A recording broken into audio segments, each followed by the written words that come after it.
We back, peoples, with another video. We're gonna talk about these transgenders, because these transgenders, ladies and gentlemen, is giving these females competition like a motherfucker. You can't even tell half these motherfucking transgenders. After them transformers get all made up and everything, some of them motherfuckers be looking better than some of the gals out that motherfucker, you heard? Just keeping it all the way funky. But yeah, y'all, also a lot of them transgenders is getting took out. You know what I mean? Is it due to not telling the person that they used to be a man, or that they are a man? Or is it a situation where as though they got some type of disease, HIV, something, you know what I mean? Because I heard one story of this transgender lived in a whole nother city, but the city she was from, they didn't accept her during her transformation. So she moved to a whole nother state and, you know, started living life. And he was real picky on who he associate with, you know what I mean? But he grew a bond with the LGBTQ community because he was part of that, right? But he goes out, right? He said he ain't been dating and nothing like that. He goes out, motherfucker look just like a broad. You couldn't even tell this motherfucker was a motherfucking dude, right? So he catch the eye of a dude. Next thing you know, the dude got his own business and he doing good for himself. Hook up with the motherfucking transgender sees a therapist, and the therapist was telling him, you should tell him, you know what I mean? The best thing to do is come out, you know what I mean? Don't you decide for him, let him decide. Two secrets you hiding from him. One is you're a transgender, and two, you was HIV positive. And you telling your therapist that you don't want to tell him because you done built a relationship with him, and next thing you know, he proposed to the motherfucking transgender, y'all. He proposed to the transgender. Transgender still ain't telling him. Of course they had sex. And then when he went to the doctor, he got a motherfucking a rude awakening from his doctor on the results. Like, look, know what I mean? He snapped. He instantly lost it, right? Get back to the spot. Tell the broad, the nigga broad, nigga, you know what I mean? You gave me that, you know what I mean?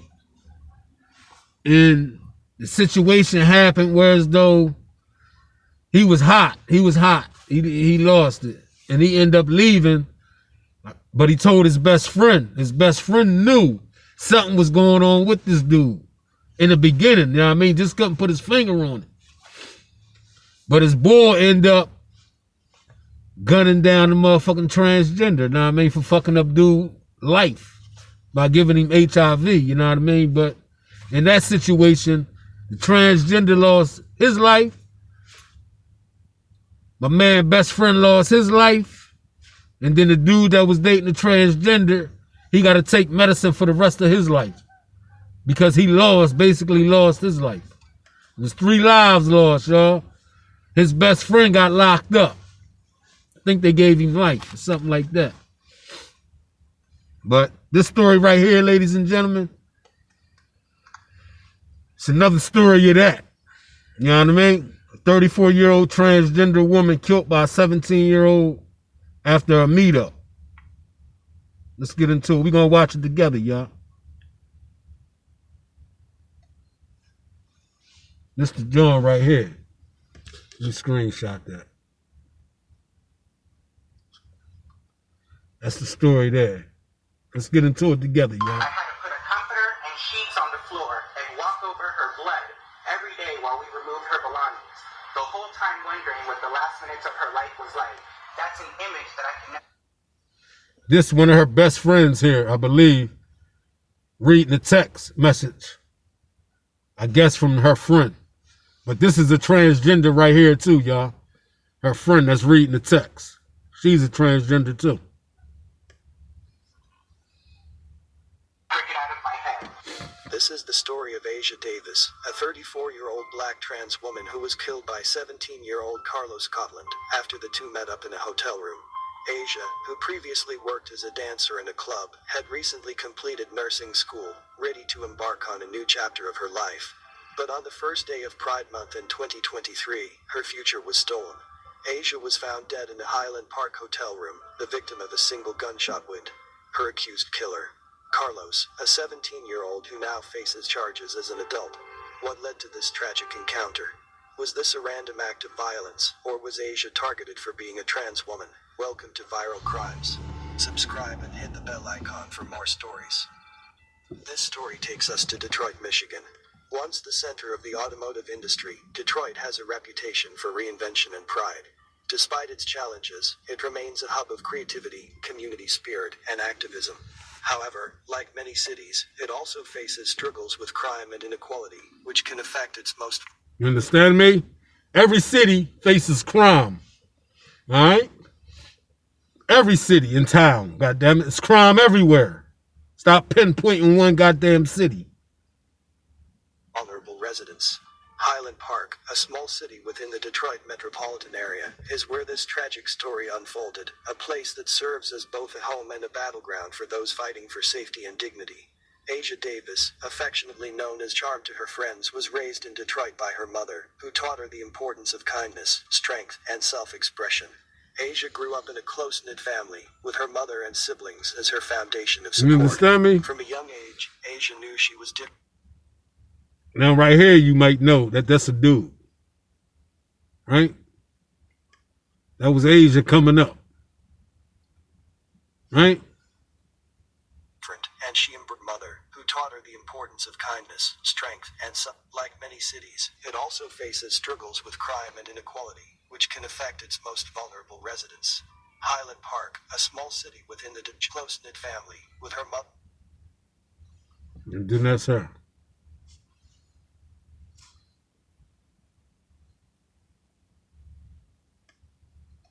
You know what I mean? Mother and siblings as her foundation of support. From a young age, Asia knew she was different, and she embraced her identity with courage and grace.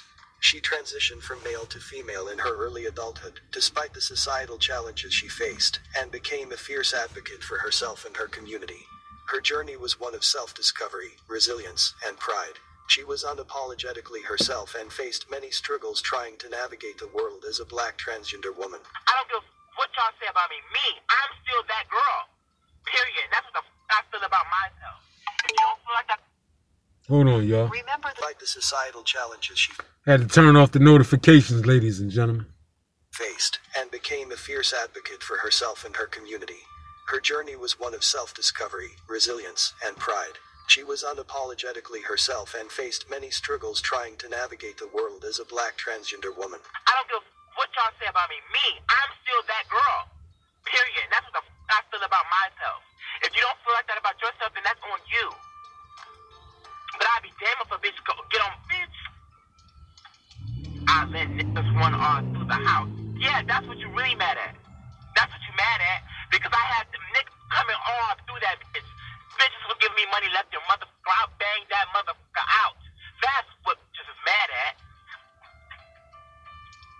If everything is all good, and people please pay attention to people like this, friends. Because bitches don't be saying who they are. For real, for real. Bitches, when you go through shit, and bitches offer to help you or to... They don't tell you who they are and what they really was before what they was. You understand me? Continue. To give you advice or whatever they do to put you in the next elevation of your life. And as soon as one thing goes wrong, the first thing they say is, I did X, Y, and Z for you. Was even fucked up for them. The blessing that was for them for even acknowledging or even wanting to help somebody is canceled. It's canceled. What type of bitch that go around asking people they need help or offering to help somebody, and as soon as something goes wrong, you want to throw it up? I don't give a fuck.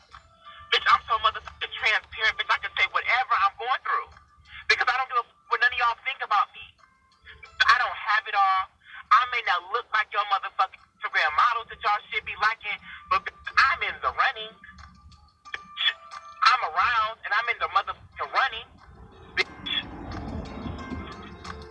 What any hoe said about me. Because I can repeat anything. Anything.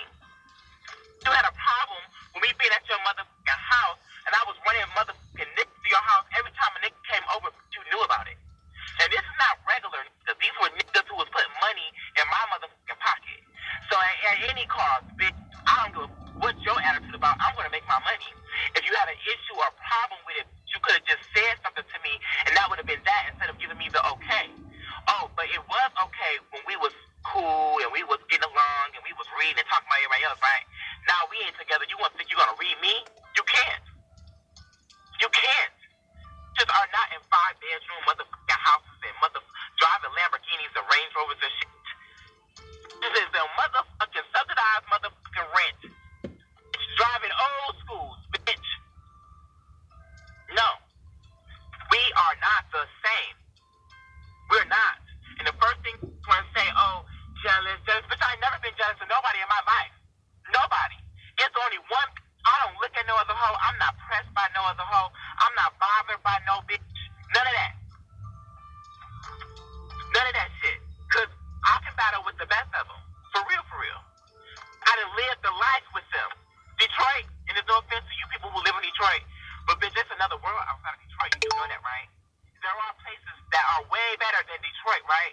I lived them. I lived where they are. Bitch.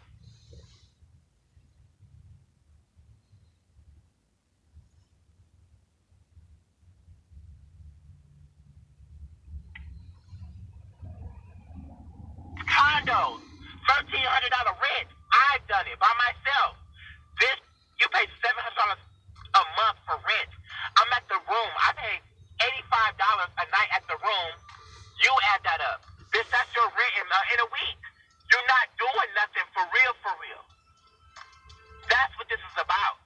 Bitches really act like it's that for them. I don't give what designer purse you got, what motherfucking red bottoms you got.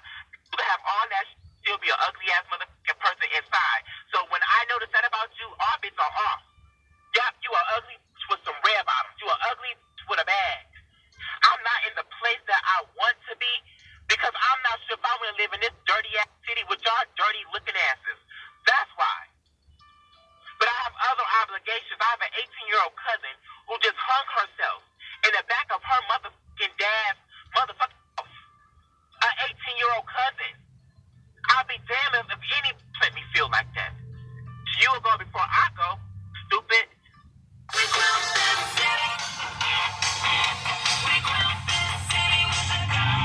if any let me feel like that. You will go before I go, stupid. Asia had recently completed nursing school, a monumental achievement she worked tirelessly to reach. Her passion for caregiving was evident in everything she did, whether it was helping a neighbor, volunteering, or offering emotional support to friends in need. She was preparing to start a new job in the healthcare field, excited to build a career doing what she loved most, helping others. In Asia Davis's life, there was a tragic encounter with her killer, Carlos Lamar Scotland, that ended in violence on the first day of Pride Month. The fateful incident occurred at the Woodward Inn, a hotel located near 7 Mile Road in Highland Park, Michigan. Surveillance footage revealed that on the evening of June 1, 2023, a young man, later identified as 17-year-old Carlos Lamar Scotland, entered Asia's hotel room at approximately 10:57 p.m. Tragically, at around 11:16 p.m., the same man was seen running out of the room. When police arrived at the scene, they found Asia dead with a single gunshot wound to her head. The timing of Asia's murder added to the shock and sorrow of her death. It happened on the first day of Pride Month, the time meant to celebrate the LGBTQ+ community. Instead, the community was left mourning the loss of another trans woman of color to senseless violence. Following the discovery of Asia's body on June 2, 2023, Michigan State Police launched a thorough investigation. Hotel near Woodward and 6 Mile in Highland Park is where the body of Asia Davis, a transgender woman, was found Thursday. It's my only child. Her mother devastated, asking why and how something like this could happen. She was just getting a job. went to school. I just don't understand why this happened. Fox 2 found Alana Anderson, who is also a member of the transgender community, right outside the hotel where Asia's body was found. It's a hotel where many members of this community sometimes stay. We've been knowing each other since we were a child, since we were like younger, and we would have loved each other, and that was a good friend of mine. So I see she in a wheelchair. So what, she got shot too? That transgender, that was a transgender too. So, and like I said, I ain't got nothing against them, you know what I mean? That's their thing, but they should come out if they dibbling and dabbling with motherfuckers and they trying to keep that secret. You need to tell them motherfuckers and shit what y'all are. Stop making decisions for other people. You know what I mean? Is leading the investigation after receiving a call from Highland Park Police about a deceased 34-year-old female. We're not sure exactly what the cause was. We'll have to wait for the autopsy to come through. Witnesses at the hotel tell Fox 2 that the victim appeared to have been shot. Those who advocate for the transgender community say they have concerns. Hit really close to home, particularly in my community, and it just goes to the social stigma and the violence that the trans community faces, particularly trans women of color. Advocates hope that the Elliot Larson Civil Rights Act will help provide the protections members of the LGBTQ+ community need. We just got included in Elliot Larson, where we didn't even have protections when it came to housing, employment, and healthcare. Those who knew Asia say her pet Yorkie was stolen from the scene. Police make it clear the investigation is still in the early stages, and it's unclear if the death is connected to Asia being transgender. Right now, investigators say they are looking at all possibilities. Was there any type of sexual assault, stuff like that, is kind of where we're at right now. Many in the transgender community say they don't feel safe in this area. My anxiety is just on edge. So yeah, I gotta leave. The security footage from the hotel provided a crucial lead. Authorities quickly identified the suspect as Carlos, and he was apprehended on March 12, 2024, after a 9-month search. Despite being a minor at the time of the murder, he was charged as an adult. Wayne County Prosecutor Kim Worthy announced the charges against Carlos, which included first-degree murder, felony firearm possession, carrying a concealed weapon, and resisting and obstructing a police officer. Worthy expressed deep concern over the violent nature of the crime and Carlos's young age, calling it troubling on many levels. The trial began in early March 2024. During the proceedings, Carlos initially claimed that the shooting was an act of self-defense, alleging that Asia had attacked him with a knife. However, Michigan State Police Detective Sergeant James Plummer testified that Carlos's story changed multiple times during interrogation. At first, he claimed to have discarded the knife in a field, but he later recanted, admitting there was no knife. Carlos's conflicting statements cast doubt on his self-defense claim. On the first day of testimony, the trial took an unexpected turn when Carlos fell asleep in court. Mrs. Scotland, are you okay? Do you want to meet up with beautiful Asian women that are single? If you're a man over the age of 45, then you need to check out this website. The trial took an unexpected turn when Carlos fell asleep in court. Mrs. Scotland, are you okay? Many in the courtroom saw this as pure disrespect. Did you find still awake? Carlos Scotland dozing off as the lead investigator recounted the inconsistencies during his interrogation of the 18-year-old charged with the June 2023 murder of Asia Davis at the Woodward Inn. Did the defendants ever suggest that there was some type of altercation in the room? Yes. And when you look at that picture, sir, is there anything that would suggest there was a struggle or altercation in that room? Not at all. MSP Detective James Plummer says Scotland eventually admitted to shooting Davis. And could you tell us, what did he say as it relates to that, sir? That he, after the victim swung at him, that he shot the victim in the face or neck area. And are you familiar with the medical examiner's report in this case, sir? Yes. And was the victim shot in the face or the neck, sir? No. In fact, where was she actually shot? In the back of the head. Literally in the back of the head at close range, correct? Yes. Did he ever correct that part of it? No. Scotland initially claimed it was all done in self-defense after she had allegedly attacked him with a knife. He initially said that that he had took the knife and discarded it in a field. He then recanted that and said that the victim swung at him with a closed right fist while possessing a phone in the victim's left hand. And did he ever ever say where the knife was that he claims was there? He provided great detail initially, looking at a map as to where he discarded this knife before saying that there was no knife. And just as the detective was getting into details about how Scotland and Davis ended up meeting that fateful night, Scotland's episode began. Eventually, his attorney told the judge another inmate allegedly slipped Scotland 3 pills before coming to court, causing the drowsiness and forcing the judge to adjourn for the day. The defense always prolongs the thing. I don't know why they think it's in their best interest to prolong it or make it even longer when inevitably he was already found competent. So it's only a matter of time, but I'm very confident that Asia Davis is going to receive the justice that she needs. Julissa Abad, Director of Transgender Advocacy and Outreach for the Fair Michigan Justice Project and a victim advocate for the Wayne County Prosecutor's Office, expressed confidence in achieving justice for Asia. It's only a matter of time, Abad said. On March 26, 2024, during a probable cause conference, Carlos pleaded guilty to the murder of Asia Davis. The prosecution had gathered overwhelming evidence, including the security footage and inconsistencies in Carlos's statements. Carlos's guilty plea meant that the trial did not proceed to a full jury trial. As part of the plea deal, Carlos faced a sentence of 17 to 30 years in prison. While the plea deal provided some closure, it also highlighted the deep pain and loss felt by Asia's friends, family, and community. Carlos was sentenced on January 10, 2025. Carlos Scotland, a confessed killer, walks into Recently. court for his sentencing. The 19-year-old pleaded guilty in November to killing 36-year-old Asia Davis, a transgender woman of color, in her room at the Woodward Inn in Highland Park on June 1st of 2023. Julissa Abad, trans advocate and friend of Asia Davis, says Justice Pride Month was getting underway, a celebration of the LGBTQ community. Asia Davis was shot in the head. Video showed a man at the hotel running from her room. So my